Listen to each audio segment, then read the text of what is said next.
If you guys haven't heard of the news recently, this incident happened recently and there's been a lot of people talking about it on social media.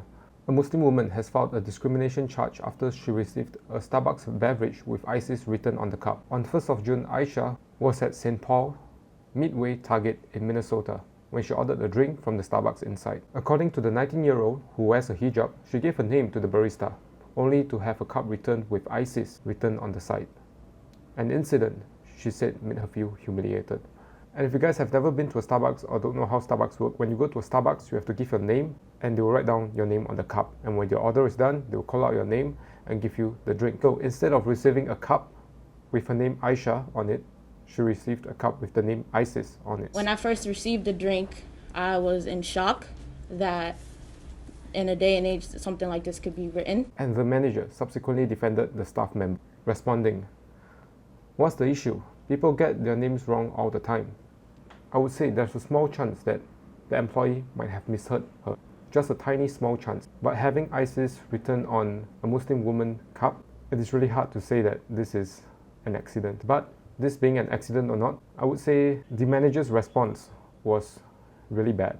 Saying, "What's the issue? Everyone gets their name wrong all the time." This doesn't make up for the fact that this Muslim woman has been humiliated. And this is just like saying if I were to buy a bread from the bread store and the bread is moldy and I complain this to the manager of that store, it's like them saying, "Oh, what's the issue? The bread gets moldy all the time. It's normal." So I think if the manager did properly apologize, I think the situation wouldn't be how it is now.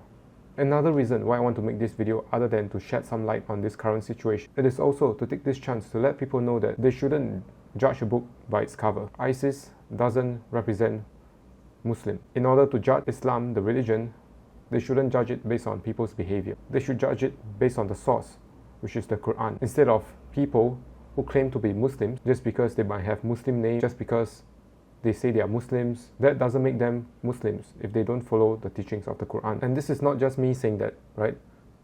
Islamic scholars and Islamic preachers have also said the same thing about ISIS. Abu Bakr, who called asking about ISIS, and I think, who else? Hajar from Kuwait asked about ISIS. There's ISIS, the non-Islamic state of Iraq and Syria. There's nothing to ask about. Yani, look at what they're doing against the Muslims, the killing of the Muslims worldwide, in Burkina Faso, in Somalia, in Nigeria, in Libya, in Syria, in Iraq, in as far as Jakarta, in Indonesia. All of these terrorist attacks, and they claim their responsibility, they're proud of it. All of this shows you that these are not true Muslims. They are drug addicts. They are coming from the dungeons of jails for their crimes, and they have no life. They're thugs. And they claim that they are Muslims. They are not Muslims. You want to see the Muslims? Go and read the seerah of the Prophet ﷺ. For 3 years, in the beginning of the revelation, no one knew about his message. He used to call them in secrecy. And then when Allah told him, وَأَنذِرْ عَشِيرَتَكَ الْأَقْرَبِينَ, you have to warn them. فَاصْدَعْ بِمَا تُؤْمَرْ. He announced it to them, and for 10 years in Mecca, they were abusing his companions, hitting them, doing everything they can, killing them in some incidents. Yet the Prophet told them, do not fight back, do not do anything. Because they know that the enemies of Islam would annihilate them, would attack them, would cause more damage than good. For 13 years, now look at these imbeciles in Nigeria. Who are they serving? They're serving the KGB, the CIA, the SS5, whatever they call them. Why are they doing this? They are doing this to fulfill the enemies of Islam's objectives. They're not spreading Islam. They're not calling people to Islam. They're not beautifying Islam. Who are their scholars? They have 0 scholars. So, mashallah, the 150,000 scholars worldwide, real scholars with PhDs, with years and years of da'wah in masjids and purifying people's aqeedah, teaching them their Islamic jurisprudence. They say that they're all kafir, they're all ignorant, they're all misguided, they're all palace scholars. Okay, who are your scholars? They are no one. People living in holes under the ground. We don't know their background, we don't know even their real names.